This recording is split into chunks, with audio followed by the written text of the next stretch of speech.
Qozanda ялган коммуналь хезмәтләр күрсәтүчеләр активлашкан. Кайбер йортларда яшәүчеләргә су счетчикларын кичектергесез алыштыру яки тикшерә башлаулары турында белешмә язулары килә башлаган. Идарәче компанияләр мондый хәбәрләрне җибәрмәгән. Законны кемнәр боза? Хәбәрчебез ачыклады.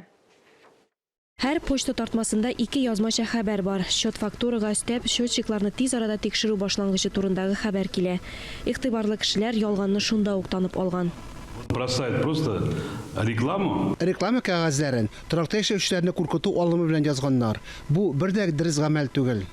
Хәйләгә карамакка эләгүчеләр дә бар. Башта счетчикны алыштырырга язылганнар, шуннан соң гына идарәче компания белән элемтәгә кергәннәр. Компания счетчикларны алмаштыруны таләп итә алмый, эшләрне башкару вакыты һәр милекченең шәхси эше дип аңлата белгечләр.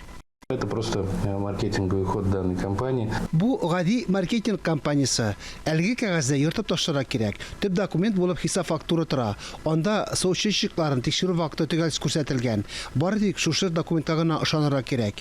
Ялган хәбәрләрнең авторлары брошюраларның рекомендацион характерда булуын аңлатты. Хәбәрдә бары тик дата үзгәрә, кайсы көнне белгечләргә мөрәҗәгать итәргә кирәклеге языла. В данном случае имеются признаки нарушения закона о рекламе.